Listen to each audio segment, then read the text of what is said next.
Olá, meu nome é Alexandre Henrique, irei iniciar as aulas 13 e 14 do curso de Química 4, parte 2, os sais 3.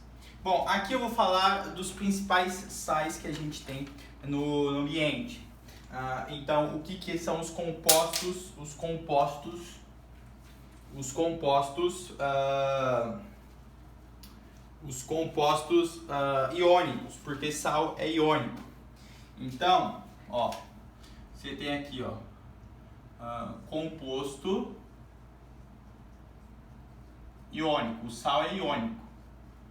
Então, é um cátion mais um ânion.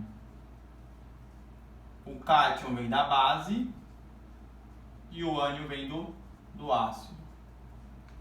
Ok? Então, se é um composto iônico, eles são sólidos a temperatura ambiente, a 25 graus Celsius, e 1 atm. Bom, eles também têm uma alta temperatura de fusão e uma alta temperatura de ebulição. Por exemplo, o NaCl, para você fundir o NaCl, deixar ele líquido, é uma temperatura de 900 graus. Para você ver o NaCl virar gasoso, eu nem sei qual é a temperatura, deve ser uns 200 mil graus Celsius. Então eles têm alta temperatura de fusão, alta temperatura de ebulição, justamente porque ele é um composto iônico. Bom, uma terceira definição dos compostos iônicos é que eles conduzem eletricidade em meio aquoso. Quando eles estão no meio aquoso. Por exemplo, o NaCl aquoso. O aquoso ele fica Na mais Cl-. Então eles conduzem eletricidade porque eles são íons. Então eles conduzem eletricidade na forma em duas formas, né? Eles conduzem eletricidade fundido e líquido, que é líquido, ou em solução aquosa.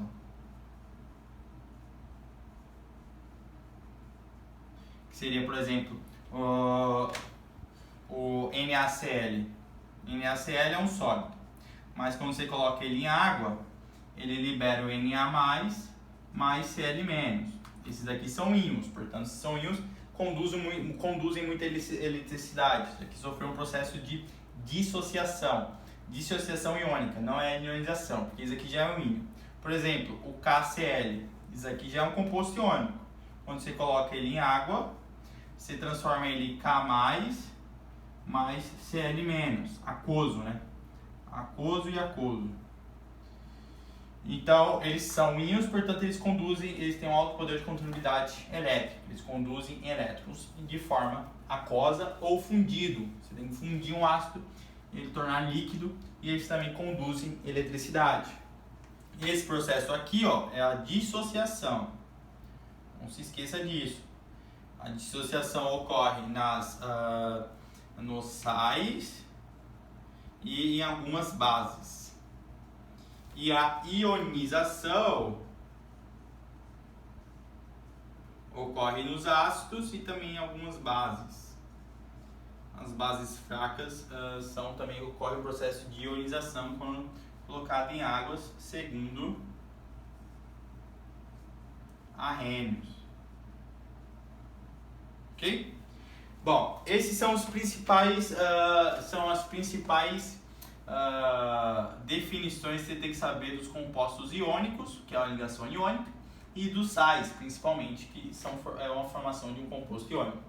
Agora vou dar uns exemplos dos principais sais.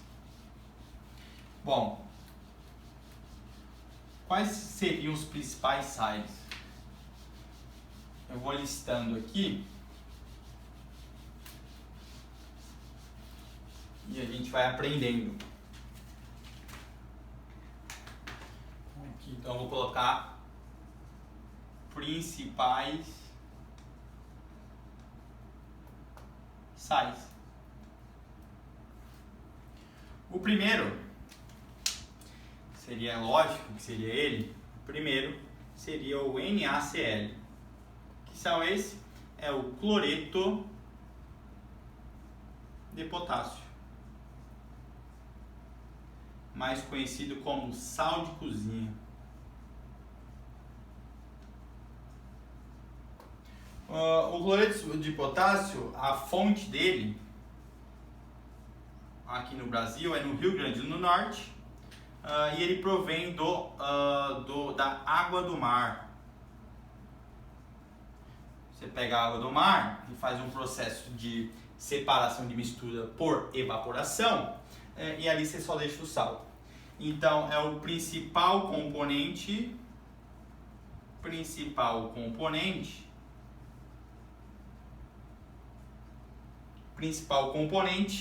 do sal de cozinha.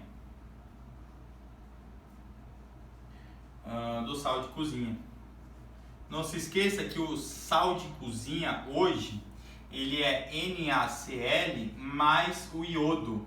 Por que colocaram iodo no sal de cozinha? Porque teve um momento na sociedade brasileira que as pessoas ficaram com hipotireoidismo. O que é isso? É a ausência de iodo na alimentação. Então o governo federal achou um meio de conseguir suprir a quantidade de iodo, justamente colocando o iodo no sal de cozinha. Ok? O NaCl também está presente no soro. Não se esqueça que a sua célula é uma célula isotônica. Não. Para que o meio fique isotônico, ele tem que ter 0,7% de NaCl. Eu não sei se é 0,07 ou é 0,7, mas eu acho que é 0,07 de NaCl. Portanto, o seu sistema sanguíneo ele é um pouco salgado. Então, se você colocar a mão no local neutro, você vai acabar recebendo água por um processo de osmose. Então, o soro tem NaCl. Eu só não sei se é 0,07 ou é 0,7%. Deixa eu dar uma olhadinha aqui, rapidinho.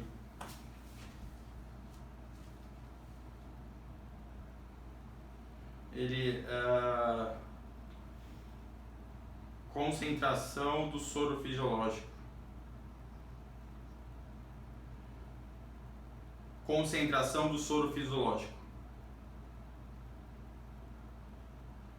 De acordo com revista Pesquisa FAPESP.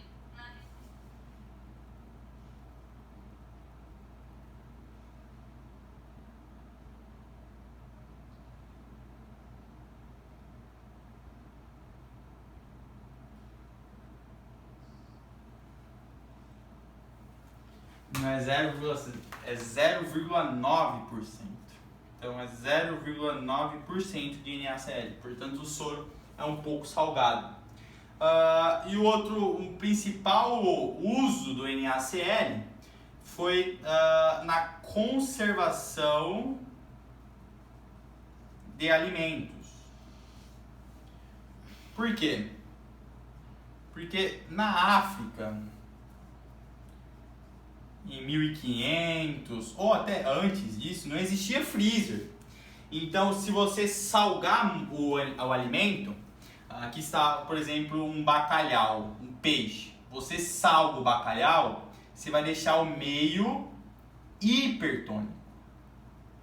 Se você deixar o meio hipertônico, toda a água do bacalhau vai sair para o meio, para diluir esse meio hipertônico. Então, o principal local para a criação de bactérias, proliferação de bactérias e fungos são em meios úmidos. Então, quando você coloca sal, quando você saliniza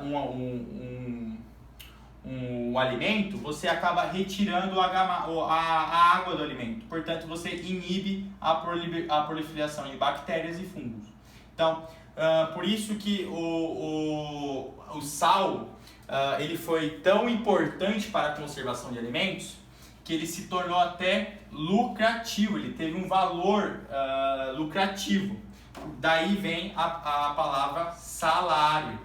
Vem do sal, porque os africanos tinham que ir para locais muito distantes para achar o sal, e esse sal se tornou como se fosse uma moeda de troca, e daí que vem o nome salário, vem de sal, de NaCl, ok? Então é isso tudo que a gente sabe que a gente tem que saber do cloreto de potássio.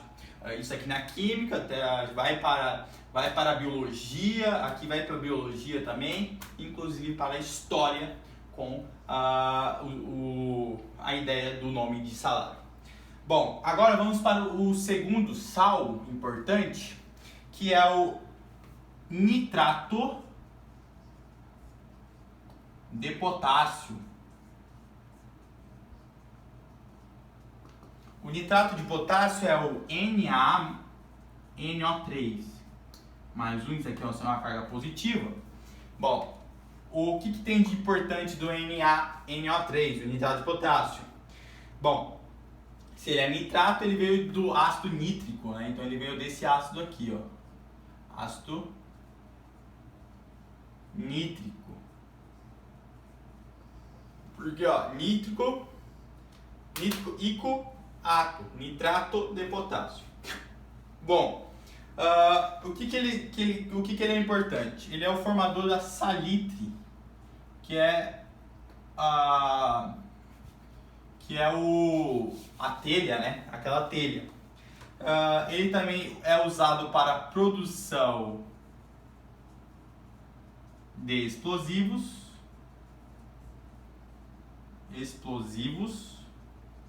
os fogos de artifício e é tudo usado com nitrato de potássio. Também produção de fertilizantes. Por quê? Porque o nitrato é fundamental, ó, o NO3- é fundamental para a síntese de proteína para os vegetais, de DNA. Não se escreva que proteína e DNA tem nitrogênio, então o nitrato é um grande fertilizante. E ele também tem uma reação. Como que a gente consegue ele? Qual é a reação que a gente consegue ele? A gente pega o NaOH, o hidróxido de potássio, reage com o ácido nítrico, vai formar uma água e o sal. Ok? É assim que você consegue o nitrato de potássio. Bom, vamos para o terceiro sal, que é um sal também muito importante. Vou apagar isso aqui tudo. O terceiro sal, na categoria dos sais mais importante que eu acho que tem que ser comentado, é justamente o fluoreto de sódio. O NaF. O NaF. Tá neutro? O que esse cara tem de importante? Bom, ele é um anticárie. Ele está na pasta de dente. Pode olhar aí, o fluoreto de sódio está na pasta de dente. Como que se você adquire ele? Você pega o ácido fluorídrico, mas o hidróxido de potássio, formando a água, primeiramente, ó, libera H+, OH-, libera água, mais o NaF, portanto, o fluoreto de potássio, porque aqui é o ácido fluorídrico.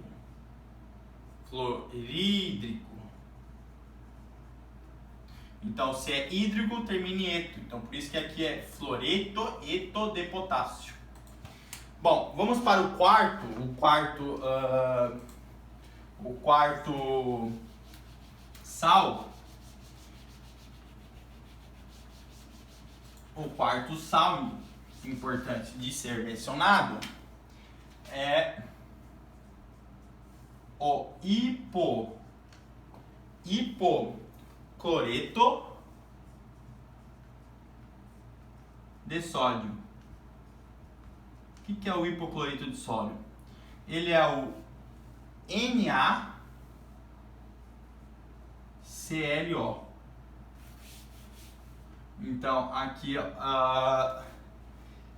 ele é a água sanitária.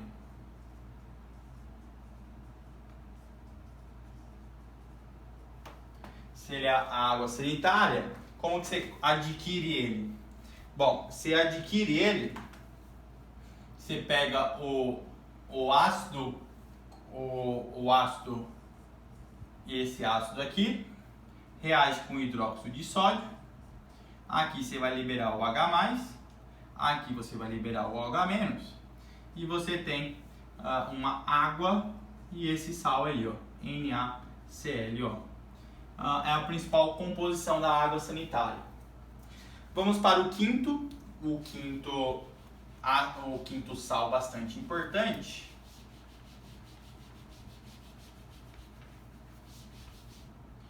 Seria o quinto sal seria o bicarbonato de sódio.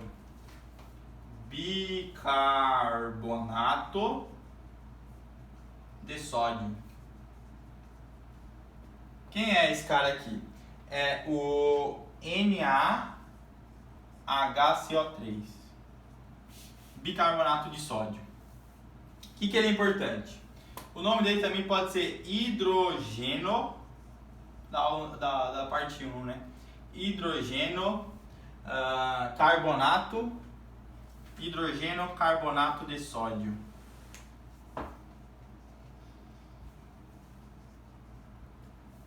Bom, ele é um antiácido.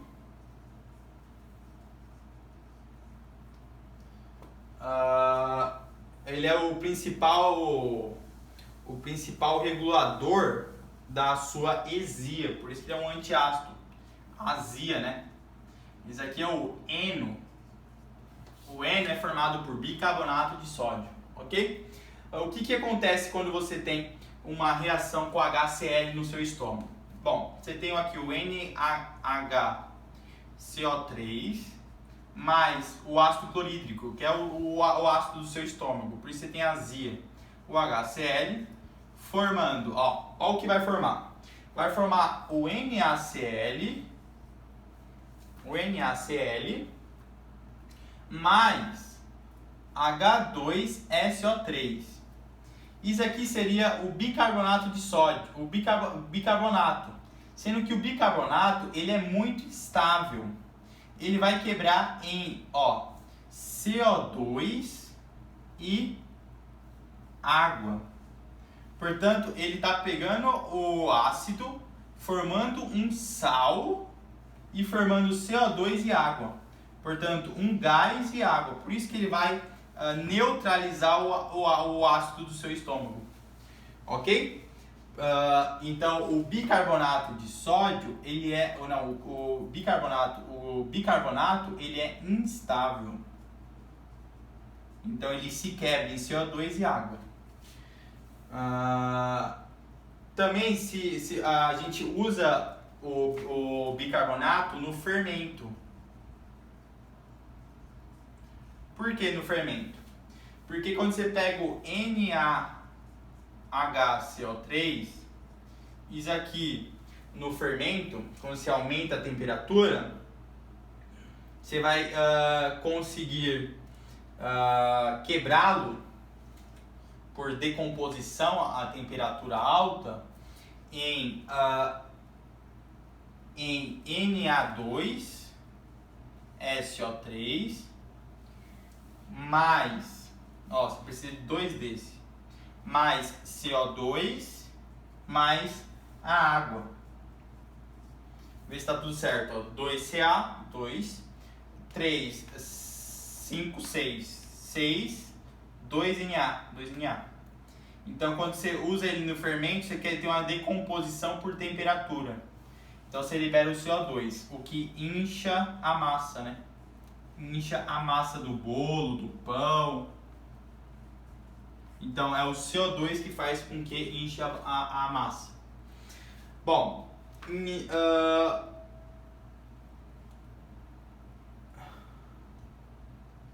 então esses são os principais coisas que você precisa saber do bicarbonato de sódio.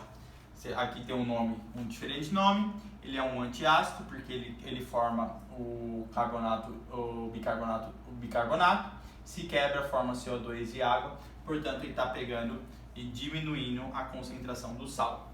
Você também usa ele no fermento. Se você pegar 2 mol dele, ele se quebra em N2CO3, que é um sal, CO2 que incha a massa e a água que evapora dentro do forno. Ok? Vamos agora para o último sal, que é o carbonato. Vou apagar isso aqui para dar um espaço. O último sal seria o carbonato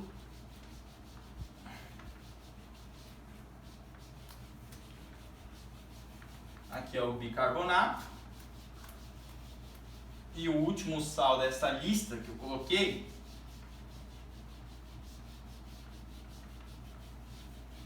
seria o carbonato de cálcio. Então, o sexto é o carbonato de cálcio. Quem é esse cara aqui, ó? É o Ca mais 2, CO3 menos 2, porque esse aqui veio do ácido carbônico. Então, o que esse sal tem de importante? Ele é o calcário.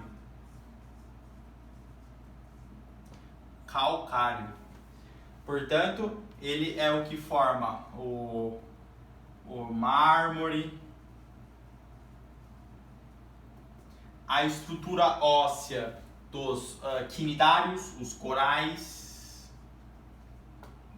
Não se esqueça que ele é branco. Os corais e também os ovos. Todos os ovos têm o carbonato de cálcio, porque eles pegam o cálcio para se nutrir e assim formar os ossos nos vertebrados. Bom, ele é a fonte de cal virgem. O que é o cal virgem? Bom, quando você pega o carbonato de cálcio, o CaCO3, e aqui você aumenta a temperatura, ele libera o CO mais o CO2. O que é o CO? Quando você, isso aqui é o óxido de cálcio, né? Óxido de cálcio com a alta temperatura. O que acontece? Quando você está na sua casa e você vai pintar o muro, você pega isso aqui, ó, o carbonato de cálcio. Porque quando você pinta o muro, com o tempo e com a temperatura do ambiente, esse carbonato se quebra, formando o óxido de cálcio, que forma aquela películazinha, como se fosse um sal. Aquilo é um sal, que até se quebra, aquilo ali é o sal. E forma CO2 na forma gasosa, isso aqui é um gás. Ok? Então, isso é o processo isso aqui forma o dióxido de carbono, o CO2. Então, isso aqui é aquele sal que você pinta a parede. Ok? O que você usa aqui, isso aqui também? Você usa para pintar as paredes, então tem um grande valor econômico o carbonato de cálcio. Além de ser o calcário, o mármore, os corais e a constituição dos ovos. Então, é muito importante esse sal também. Então, o vídeo de hoje foi isso. Deixa o like, compartilha e até as próximas aulas de óxidos, que é um assunto também muito importante. Tchau, tchau!